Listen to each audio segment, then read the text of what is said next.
Good morning friends. આપણે last વિડિયોમાં chapter 5 માં last વિડિયોમાં આપણે ભણી ગયા કે રાણી કુકાઓમાં કેવી રીતના એનું સ્થાપત્ય બનાવવામાં આવ્યું છે, કઈ રીતે એને આર્કિટેક્ટ કરવામાં આવ્યું છે, એની કલાકૃતિઓની વિશેષતાઓ જાણી, તેમાં જે સ્તંભો મૂક્યા તેની પર કોતરણી કામ કેવી રીતે કર્યું છે અને કેવી રીતના શિલ્પકૃતિઓ પણ બનાવી છે. આ બધી સુંદરતાઓ કેટલી આકર્ષક છે અને એ બધા વિશે આપણે લાસ્ટ વિડિયોમાં ચર્ચા કરી ગયા. હવે આપણે આગળ ચર્ચા કરીશું. ચલો જુઓ ચેપ્ટરમાં પેજ નંબર 48 પર last paragraph. In fact, the vow is solely dedicated to Vishnu. અને ખરેખરમાં તો આ vow કોને ડેડિકેટ કરવામાં આવી છે, કોને સંબોધન કરવામાં આવ્યું છે? ગોડ વિષ્ણુ. આ vow જે છે તે ભગવાન વિષ્ણુને સંબોધીને ડેડિકેટ કરવામાં આવી છે. One can find Vishnu in different shapes and postures. અહીંયા આપણને શું મળી શકે છે કે ભગવાન વિષ્ણુના બડા અલગ-અલગ ડિફરન્ટ શેપ અને પોસ્ચર, અલગ-અલગ આકારની મૂર્તિઓ અહીંયા મળે છે. After Vishnu, the next important statue is of Parvati. અને ભગવાન વિષ્ણુ પછી જે બીજું મહત્વ આપવામાં આવ્યું છે આ કોઈ દેવી દેવતાઓના ભગવાનમાં, તો એ સેકન્ડ કયું છે? Parvati.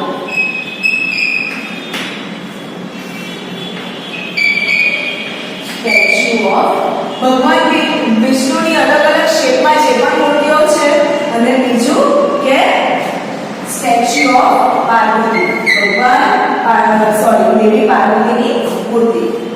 Nearly 15 galleries have the sculptures of Parvati.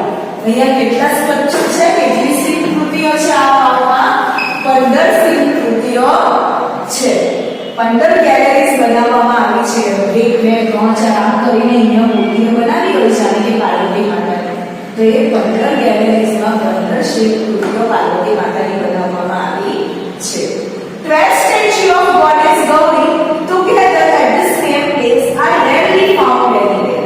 અહીંયા 15 જેટલી બનાવવામાં આવી છે તો 12 જેટલી મૂર્તિઓ શિલ્પકૃતિઓ આપણે પાર્વતી માતાની એક સાથે ક્યાંક જોવી એ પણ રેરલી, એટલે બહુ ઓછી જગ્યાએ મળે કે આપણે 12 જેટલી મૂર્તિઓ એક સાથે પાર્વતી માતાની જોવા મળે.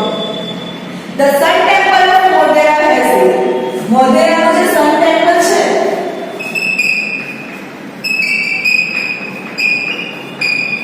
ગુજરાતનું મોઢેરા, તેમાં જે સૂર્ય મંદિર આવ્યું છે એમાં આપણને 12 મૂર્તિઓ માતા પાર્વતીની મળે છે. ફક્ત ત્યાં જોવા મળે છે. એટલે કે આટલા બધા ગ્રુપમાં આટલી બધી મોટે પાયે પાર્વતી માતાની મૂર્તિ આપણને ઓછી જોવા મળતી નથી. જે અહીંયા રાણીની વાવમાં 15 જેટલી છે અને મોઢેરામાં 12. This vow has also all the 12 statue of Gauri. અને જે મોઢેરામાં 12 સ્ટેચ્યુ આવેલી છે ભગવાન શિવ પાર્વતી માતાની, એ 12 સ્ટેચ્યુ 12 મૂર્તિ અહીંયા આપણને પણ મળે. રાણીની વાવમાં પણ જોવા મળે છે અને 12 ના નામ પણ આપેલા છે. જુઓ નેમ કયા કયા છે? Uma, Parvati, Gauri, Lalita, Shriya, Krishna, Maheshwari, Rambha, Savitri, Trisharada, total and Tripura. આટલા 12 નામ આપ્યા છે. જે આ 12 શિલ્પકૃતિઓની નીચે નામ પણ લખેલા છે. આટલા નામની પાર્વતી માતાની મૂર્તિઓ અહીંયા ઉપસ્થિત છે. Now, beside there are many statues of god and goddesses. અને આટલું જ નહીં, એની બાજુમાં એની નજીકમાં આપણને બીજા પણ અમુક દેવી દેવતાઓની મૂર્તિઓ જોવા મળે છે. શામાં? રાણીની વાવમાં. તો જુઓ કયા દેવી દેવતાઓ? જેમ કે સચ એઝ ગણેશા, ગણપતિ ભગવાનની, અગ્નિદેવ, વાયુ, સૂર્ય, ભૈરવ, ચામુંડા, બ્રહ્મા, ઇન્દ્રાણી, વૈષ્ણવી, વારાહી, મહાલક્ષ્મી, કુબેર, etc. તો ફ્રેન્ડ્સ તમે જોઈ શકો છો કે 15 મૂર્તિઓ તો અહીંયા માતા પાર્વતીની છે જ અને કેટલા બધા શેપ અને પોસ્ચરમાં ભગવાન શિવની મૂર્તિઓ છે. એ સિવાય પણ અહીંયા આપણા નામ આપેલા છે જે લોકોની મૂર્તિઓ છે. તો આ આપણે અંદાજો લગાવી શકીએ કે આ કેટલી વિશાળ મૂર્તિઓનો સંગ્રહ છે રાણી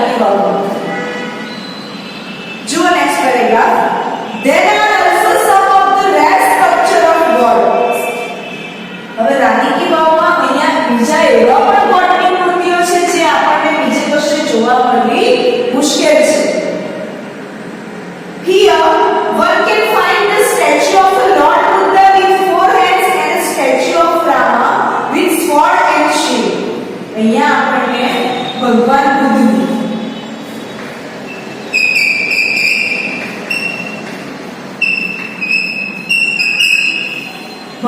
બુદ્ધની એક મૂર્તિ એવી મળે છે જે ફોર હેન્ડ્સ ચતુર્ભુજવાળી ભગવાન બુદ્ધની અહીંયા મૂર્તિ જોવા મળે છે અને બીજી મળે છે લોર્ડ રામ ભગવાન રામની સાની સાથે સ્વોર્ડ એન્ડ શીલ્ડ તલવાર અને ઢાલ સાથે ભગવાન રામના હાથમાં તલવાર અને ઢાલ આવી મૂર્તિ તમને ફ્રેન્ડ્સ બહુ ઓછી જગ્યાએ જોવા મળશે કારણ કે ભગવાન રામ તો મર્યાદા પુરુષ હતા એના હાથમાં ઢાલ અને સ્વોર્ડ તલવાર જોવી એ ખૂબ જ મતલબ એકદમ ઓછી જગ્યાએ આપણે નામ જોવા મળે તો રાણીની વાવમાં ભગવાન રામના હાથમાં તલવાર અને ઢાલ સાથેની મૂર્તિ જોવા મળે છે. The statue of sun in form of tapasvi સૂર્યની મૂર્તિ છે જુઓ અને કયા ફોર્મમાં છે કયા સ્વરૂપમાં છે સૂર્યની મૂર્તિ તપસ્વીના ફોર્મમાં છે.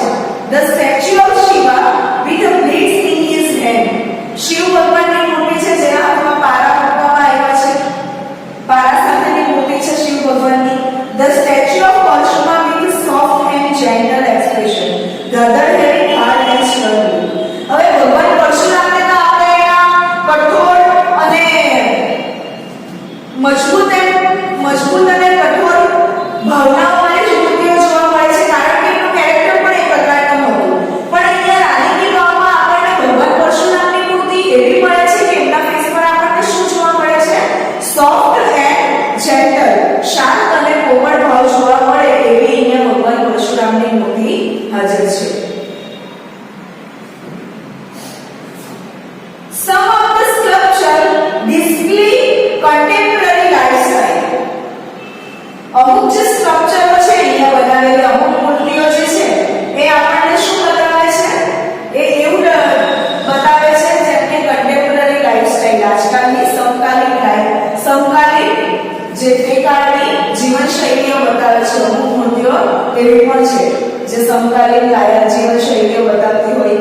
બીજી અમુક મૂર્તિઓ એવી છે જે કે folk tales animals and human history મતલબ કે આ રાણીની વાવમાં ઘણી બધી મૂર્તિઓ એવી છે જે તે કાળની આપણને જીવનશૈલી દર્શાવે છે ત્યાંની લોકકથા બતાવે છે અને સાથે સાથે એનિમલ્સ એન્ડ હ્યુમન હિસ્ટ્રી કે માણસ અને જાનવર એનિમલ્સના સ્વભાવને પણ વ્યક્ત કરે છે એ લોકોના સ્વભાવને પણ વ્યક્ત કરે છે એવી મૂર્તિઓ પણ આપણે રાણીની વાવમાં જોવા મળી આવે છે. They reveal artistic vision and unique imagination of the structure. હવે આ સ્ટ્રક્ચરો જે છે એ લોકો એક અલગ જ વિઝન આપે છે આપણે અલગ જ કલા સૃષ્ટિ અને અનન્ય કલ્પના દ્રષ્ટિ. આ બધી મૂર્તિઓ આપણને એક અનન્ય કલા દ્રષ્ટિ અને કલ્પના સૃષ્ટિ આપે છે આપણને જોઈને આપણી કલ્પના દૃષ્ટિ પણ એટલી પહોંચ પડે કે આ કેવું તે એવું હશે તે સમયે. There are nearly 300 statues of Apsara. જો ફ્રેન્ડ્સ આટલી બધી મૂર્તિની કાઉન્ટિંગ તો આપણે કરી જે આપણે યાદ પણ નહીં રહી શકે એ સિવાય 300 મૂર્તિઓ અપ્સરાની છે. કેટલી 300 અપ્સરાઓની મૂર્તિ છે. The sculptors presented a vast range of emotions and feeling on the faces of Apsara. હવે શિલ્પકારો જે છે એ લોકોએ 300 મૂર્તિ અપ્સરાઓની બનાવી તો આ 300 મૂર્તિ એવી બનાવી કે મૂર્તિમાંથી આપણને અપ્સરાઓના ફેસ પર એ લોકોના ચહેરાઓ પર ઇમોશન્સ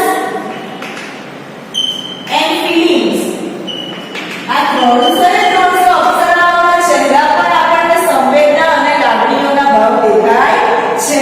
એ રીતે શિલ્પકારોએ મૂર્તિને સ્કલ્પચર કરી છે. They display variety of different moods and situation. અને આ મૂર્તિઓ ઘણા બધી વેરાયટી જોવા મળે છે, આપણે વિવિધ વેરાયટીઓ જોવા મળે છે મનોભાવની, ડિફરન્ટ મૂડ્સની અને સિચ્યુએશનની, ઘણી બધી પરિસ્થિતિઓની. Most of them present Vishnu in his 10 different avatars. મોટાભાગની જે છે મૂર્તિઓ તે શું દર્શાવે છે?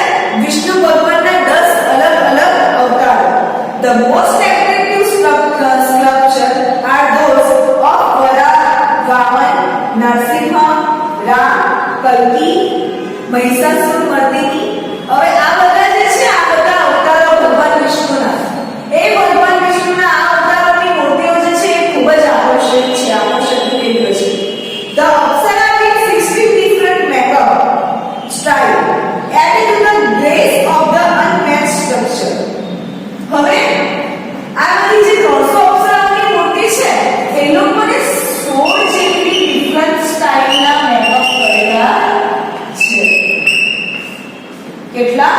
16 જેટલા ડિફરન્ટ સ્ટાઇલના મેકઅપ કરેલા છે આ અપ્સરાઓની મૂર્તિઓમાં એ લોકોના ફેસને, જે એક મોહકતા, એ લોકોની મોહકતા જે છે એ બીજા કોઈ આપણે જે મોહિત કરી જાય છે આ 16 જેટલા મેકઅપની વિવિધતાઓ, તે આપણે બીજી કોઈ મૂર્તિઓમાં મળી આવશે નહીં, કારણ કે અહીંયા બહુ જ મોહકતા જેવું લાગે છે. The step well also focuses on the holiness of water and its great significance in Indian culture. હવે આ સ્ટેપ વેલ જે છે, રાણી કી વાવ જે છે, 7 માળની, તો આ સાથે 7 માળ એટલું પાણીની પવિત્રતાની સાથે સાથે એક great significant of Indian culture, ભારતીય સંસ્કૃતિની સાથે સાથે પાણીની પવિત્રતાનું પણ એક ફોકસ એટલે ધ્યાન કેન્દ્ર બની રહ્યું છે.